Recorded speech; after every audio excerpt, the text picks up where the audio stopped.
When this incident happened, we were living in Nepal as a family. In our household, there was only one earning member, yet we were 6 people in total. My father ran a very small, ordinary grocery shop. Just hearing that much, you can probably imagine what our financial situation was like back then. There were 2 brothers and 2 sisters in our family, and we took full responsibility for our own education. As soon as we were old enough to understand right from wrong, we started tutoring other kids. Not only that, we covered our school expenses and our personal costs ourselves.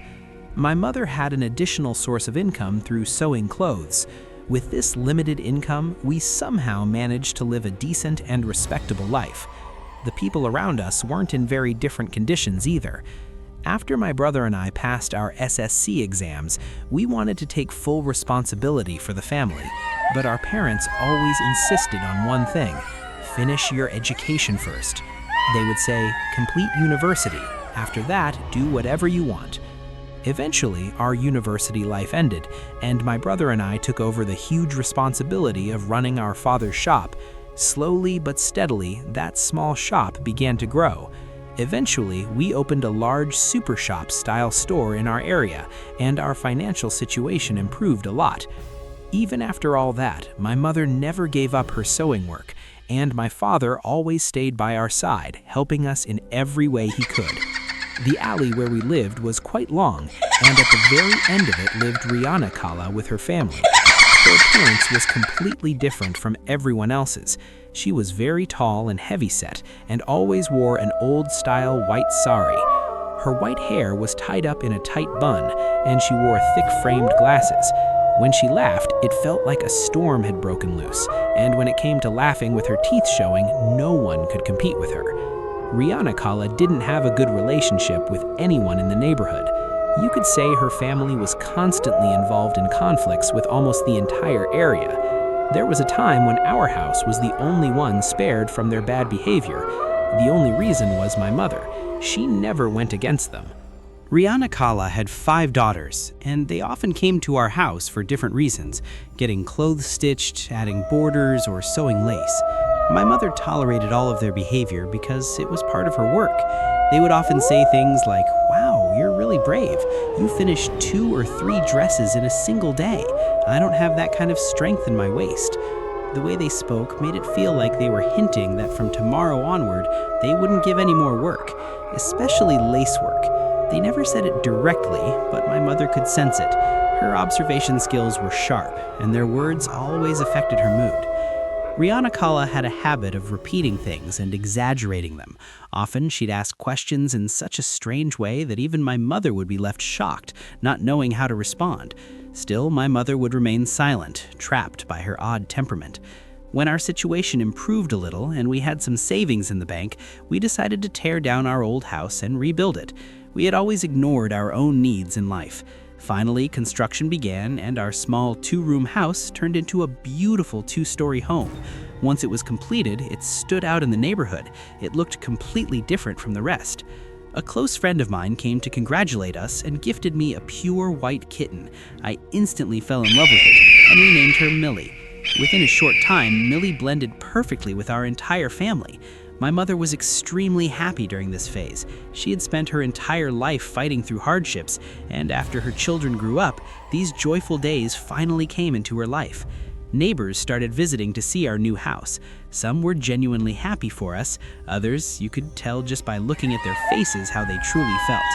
But Rihanna Kala and her daughters were different. Their behavior was strange and unsettling. The first time they entered our new house, it felt as if fear had possessed them. A heavy silence filled the air. Not a single word of praise came from their mouths. They inspected every corner of the house, upstairs and downstairs. I don't know if you'll believe this, but although their eyes moved around the house, it felt like our happiness and peace deeply disturbed them. Seeing the pure joy on my mother's face only made them more uncomfortable. Not long after the house was built, my mother's health started to decline. A woman who never used to get tired while sewing now complained of exhaustion after doing even a little work. We kept telling her not to do any sewing anymore, but she hated sitting idle. It was Eid day, around noon. We were all sitting together in the dining room, eating. My mother was sitting right in front of me. Suddenly, as she was eating, her eyes slowly began to close and she collapsed to one side. We panicked. We splashed water on her face and started massaging her hands and feet. After a while, she regained consciousness but felt extremely weak. Millie, who was very close to my mother, seemed to understand immediately that something was wrong. She kept running to her, then sat with her head resting in my mother's lap. We were amazed watching her, thinking, look at this innocent creature loving her owner so deeply. My mother gently stroked Millie's head. That was the first time my mother fainted like that, but after that, it became a regular occurrence.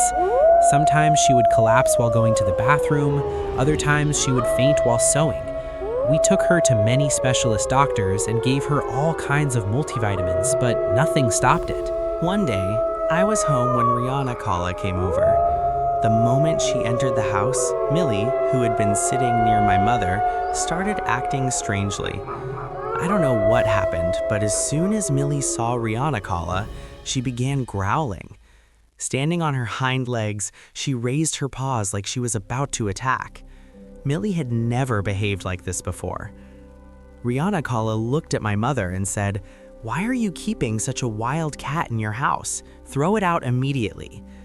My mother tried hard to calm Millie down, but that day, something was different.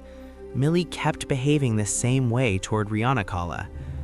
I watched everything silently from beside the window. Rajya Kala had brought something she had cooked from her house. She placed it in the kitchen and sat for a while, but when she realized how tense the situation had become, she had no choice but to leave. As she was leaving, she called out my mother's name and said, "I brought you something sweet. Make sure you eat it. Let me know how it tastes." A little while later, my younger sister served the food. The white dessert Aunt Rihanna had brought, beautifully garnished with cardamom, was placed on the dining table as well. Everyone in the house sat down together for dinner. Millie was sitting pressed right up against my mother's feet. She was acting extremely restless, so much so that it was impossible to understand what was going on in her mind. It felt like she was trying to tell us something, but we just couldn't understand it. My mother wasn't feeling well to begin with, and on top of that, she barely ate anything. Somehow, with great effort, she managed to finish her dinner. After that, she reached for the dessert Aunt Rihanna had brought. The moment my mother lifted the bowl, Millie suddenly jumped with full force and struck it. The bowl flew through the air and slammed hard against the wall in front of us. The whole thing happened so suddenly that no one even had time to understand what Millie had done. The sweets were scattered all over the dining room floor. The bowl was plastic, so it didn't break, but it slid far across the room. We all stared at Millie in shock because this kind of behavior was completely unlike her. As we tried to make sense of what had just happened, my mother said, "She was growling like this earlier today, right in front of Rihanna. I don't know what's gotten into her." I tried to pick Millie up, but she refused to calm down.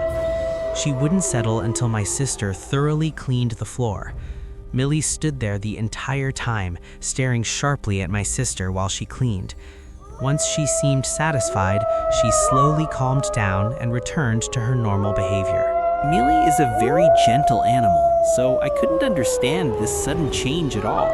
We were completely confused and eventually went back to our rooms. That night, around 11 p.m., Aunt Rihanna came back to our house. I quietly told my mother, "Please don't tell her that Millie knocked over the dessert. Just say you ate it. She's already been arguing with Millie since morning." As soon as Aunt Rihanna arrived, she stared at my mother with a serious look and then asked curiously, "How was the dessert?" My mother replied, "It was very good, thank you. You didn't have to go through so much trouble." "What trouble?" she said. "As long as you ate it. Would you like some tea?" She didn't answer directly. At that time, Millie was in my room. My window was open toward the balcony, and Aunt Rihanna's deep, masculine voice carried clearly into my room. The moment Millie heard her voice, her ears stood straight up. The door to my room was still closed, but even from inside, I could feel Millie's discomfort.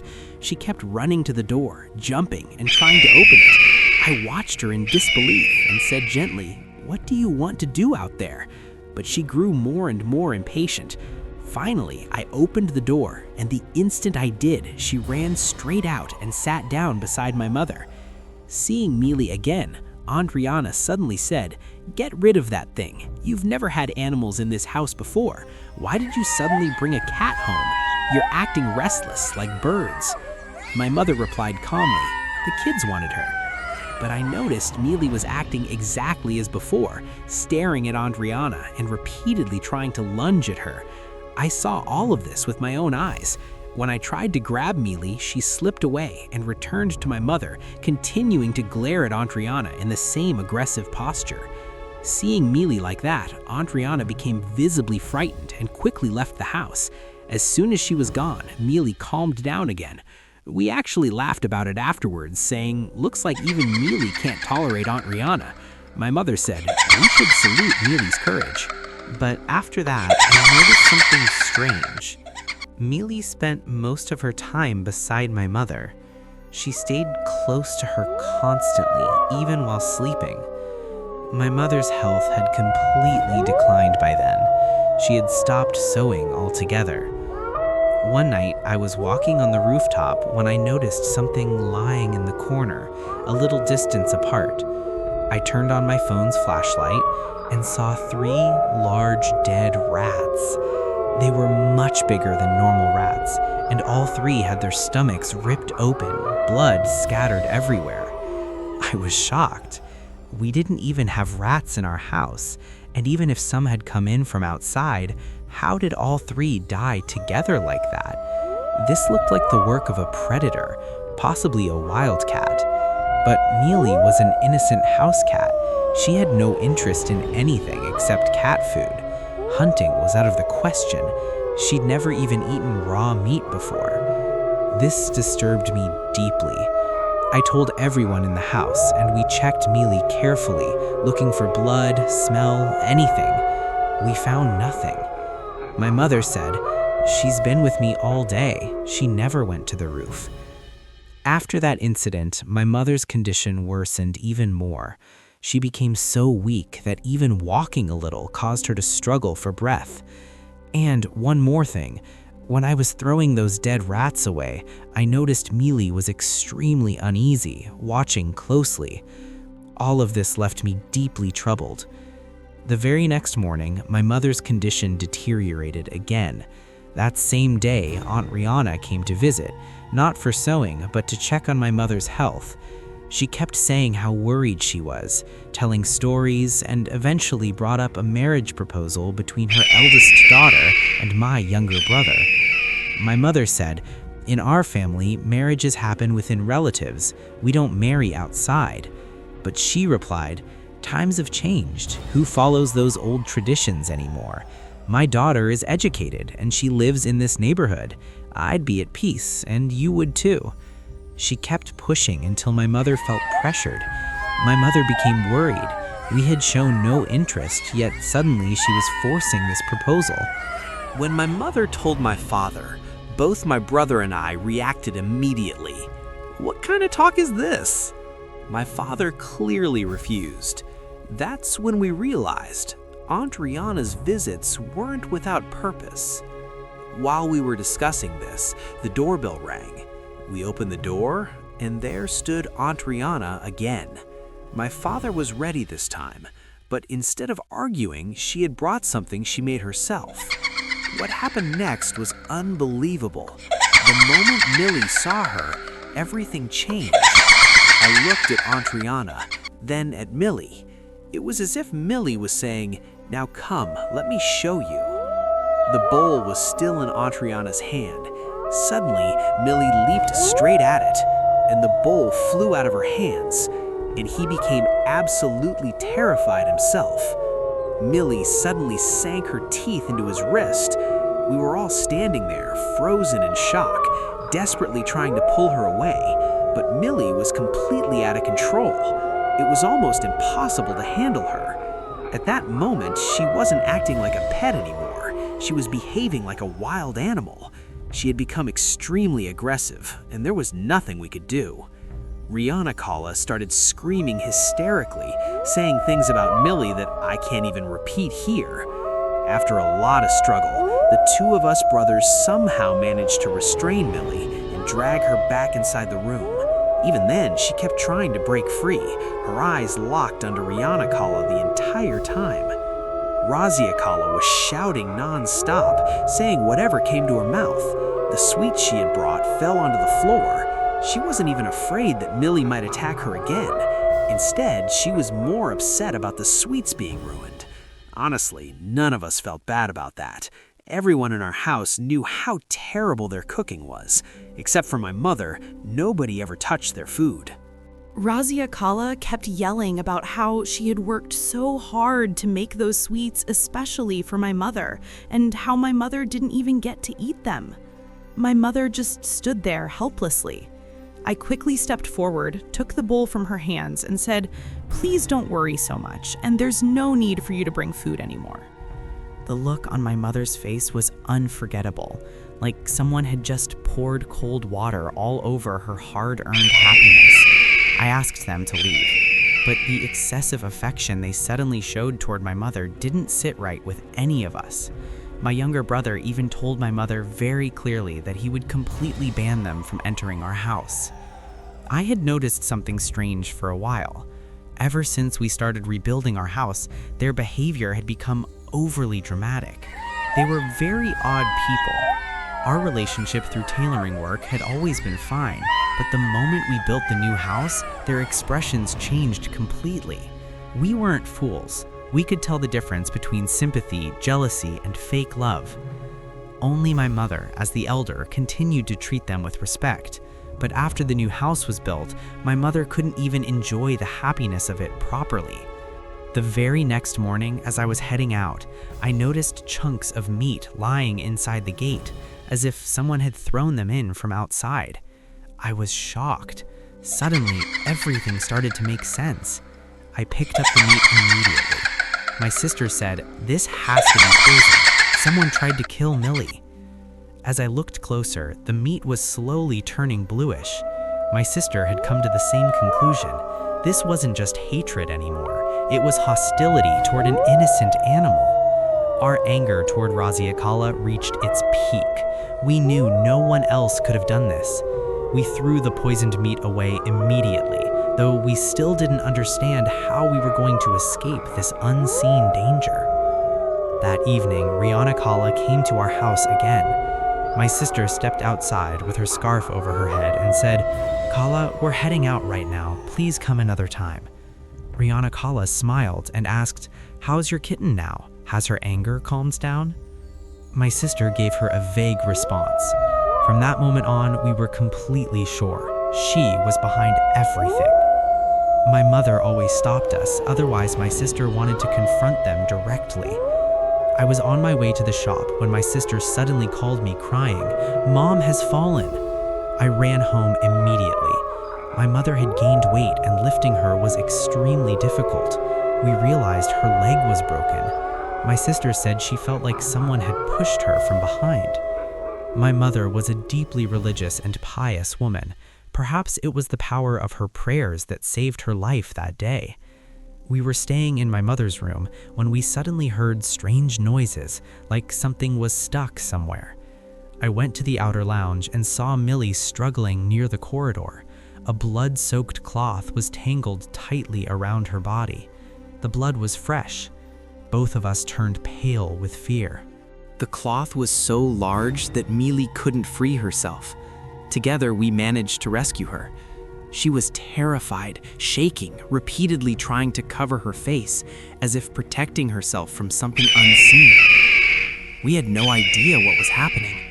That's when my father said, "Don't throw this cloth away. Take it to a religious scholar first." By Allah's mercy, we did exactly that. The scholar told us something horrifying. Powerful black magic had been done on my mother. He said my mother survived only because of her prayers and devotion. He also told us, "Your cat is extremely loyal. Take good care of her. She will absorb the harm meant for this house. She will protect your mother, but the entire house has been spiritually trapped. After that, whenever Rihanna Kala came, we turned her away at the gate. Even today, her face scares us. We took intense care of our mother. Just a year ago, she managed the entire household, earning honestly with her own hands. Now, even walking had become painful for her. She kept falling and always said, "It feels like someone is pushing me from behind." Mealy stayed by her side constantly. She found peace near my mother.